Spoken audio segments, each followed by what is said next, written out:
actually interesting. I don't know if anyone else thinks to have two comedians heckle each other. We have a heckle-off we put up on stage here. Heckle. A heckle-off. That Russian bloke. He's causing all that trouble in Georgia. He's not to be trusted. He's the new Heckle-off's the new Solzhenitsyn. Is he? No. No, I don't think we can heckle each other, do we? Would you heckle each other? Does anyone else want to see a heckle-off? Your beard's shit. Your beard's worse. No, your beard's twice as worse. Mom's beard's worse. Yeah. Thank you very much. Your beard's gay. Yeah. Well, every time your mum had a biscuit, I had sex with his mum. This mum's beard's worse. I don't know. I've done the one. Your mum's beard biscuit's worse. Yeah. Well, I biscuited your mum. Up the beard. She enjoyed that. She should get fucking moral. Send her my best. I will do. I will do. I can't look at a Borman without thinking of it. Any of that dynasty. Absolutely. It's Mrs. Birdman. Unless that's a stage name, in which case. Well, it might be. I'm surprised you don't know her first name these days. You don't know your mother's first name? I know my first name. I'm suggesting that you should know my mother's first name. No. If you go around there to biscuit her. I don't know what would be a good name for Markus Birdman's mum. Let's not put that. Don't put that to the vote. Birdie. Some things are beyond reproach. Birdie Birdman. We have a winner, ladies and gentlemen. Who do you think? I think it's the one with the beard. There's only losers in this scenario. That's the thing with heckling, is it starts off well-meaning and then it just escalates into, yeah. What's biscuits? What is biscuiting? Yeah. You get up here and say it. I'll be in the second half. Someone bring some custard creams. Someone make some custard cream. Yeah.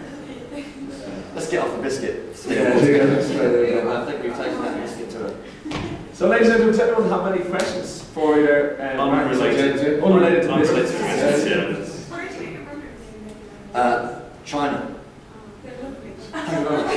The girl that sold me them literally jumped for joy when she sold me them. I don't know whether it was because I don't know whether it was kind of like just because it meant that she was going to keep her job for a month, or there was just that she managed to get some money to actually buy. They're Olympic trainers. I think they're 5 colours. Very good. Clark's factory shop, Castle shopping centre. Before you all ask.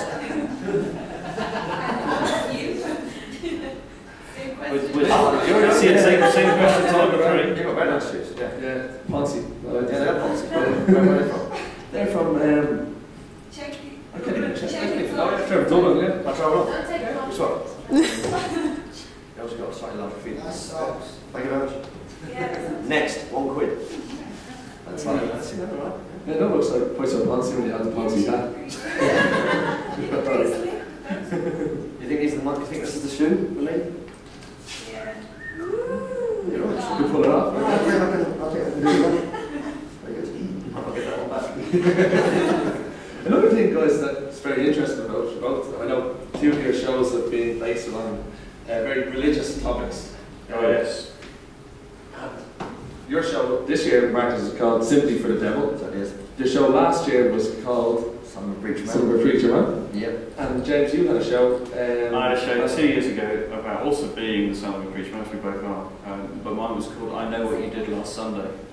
Okay. That's a fucking good song. That's a good title, don't you think? I know what we did last Sunday. That's a fucking great I title. think I was shocked So- around the room as to the level of invention.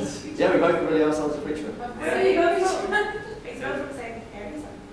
Yeah, we've got the same dad. Different preacher man, yeah. No.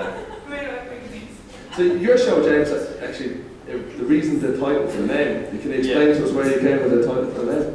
The title for the name? The title for the show? The title for the show. Well, it was sort of about being from a background where going to church was normal, unlike for most people, where it's a bit weird. So I would ask the audience sort of what they did last Sunday, and I'll get some answers. Occasionally, I was in church, not often. And after having asked people what the last Sunday, I then had to apologise for the fact that the title, I Know What You Did Last Sunday, was a little bit inaccurate, because I clearly didn't. I just had to ask. I'm making up what you did last Sunday. Yeah. More appropriate. Yeah. I'm asking you what you did last Sunday. I know what you did last Sunday, because I've just asked you. In retrospect, I know what you did last Sunday. I now know. Well, thank you for telling me what you did last Sunday. I wish I'd known what you did last Sunday. And so I did have to apologise a little bit for that. Particularly anyone who thought they were turning up seeing some sort of mind reading. Clairvoyance, yeah. I had to say I've got nothing in common with clairvoyance. I can't see into the future. But apart from that, I've got nothing in common with clairvoyance. That was one of the cleverest jokes in the show. I haven't told it for 2 years. And yourself, Marcus, you're also the son of a preacher, man. I am the son of a preacher. So, was it an angst that you had to get everything in these two shows? Yeah. Yeah? I think so. Well, I don't know what you felt, but I think I was about 14 before I realised that not everybody's dad was a vicar. And at that point, it occurred to me that it was quite unusual. And I think it took me a while to sort of think, I need to start talking about that, and there's maybe some jokes in it, some sort of catharsis that I needed to get out. Yeah. So how did your father react when you said you were going to be a comedian? Was that something that you knew inside you? There's a similar job. I mean, I said, there's a line I said in my, both of us have a similar job. We get up in front of a room full of strangers and lie to them in an attempt to make ourselves look big and clever. That's basically what my dad as a vicar does that, and we compare gigs. A lot of people, when I did the Comedy Store, which you may know is the gig really for a stand-up comedian. And I told him I'd done the Comedy Store. He went, oh really? Did St Paul's Cathedral the other day. So there's some kind of like, I think he's interested from a technical point of view, just like he gets up and talks and tries to put his message across. I think he finds it interesting to see how I do that as well. I mean, and he's not a very, he's not a sort of typical vicar with a sort of bald head and glasses. He was a naval chaplain for ages, so he's quite bawdy, and he's got a very carry-on sense of humour, which I've inherited. And so he's not afraid of a swear word. He's not afraid of sort of sexual references and stuff like that. So yeah. Will he go on to many of your gigs? Yeah, he's been to a few of my gigs actually. Yeah. He hasn't come to this one, but he came to last year's one. Yeah. My parents came to the show, and the religious ones. They've come to all of them. They came to the religious ones years ago. And my dad's comment afterwards was bad theology, good comedy. I thought, yeah, I'll do it that way. I mean, obviously, Thomas Aquinas did it the other way around, got nominated, but he's a very different act. He peaked early though, didn't he? Yeah. Where is he now? Exactly. Aquinas got a newcomer, but he never got the big Never got the big prize. Yeah.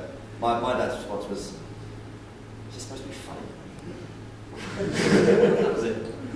I remember I would sometimes be talking about certain gigs, and then my dad would say, "Yeah, well, I was giving a sermon the other day, and a very similar thing happened." I thought, "Really? How similar was it really?" But, the worst thing that happened to me is that I might get bottled off. Yeah. So the worst thing that will happen to him is that he'll say something inaccurate, and people will go to hell. I'll take those chances. Yeah. One thing I suppose I've noticed myself in a lot of the stand-ups, and this is my first time in Edinburgh this year, is that somebody they have to have a strong team for their show. Like usually when we see a stand-up comedian back home or we see on Paramount TV, we only get snippets, so we don't really get the team. That was one thing I noticed from your show, especially yesterday. You have a very strong team that you try to work everything through into the hour. Do you mean theme? I got a team behind me. That's a 33 and a third time. You take pont. The team. I don't have much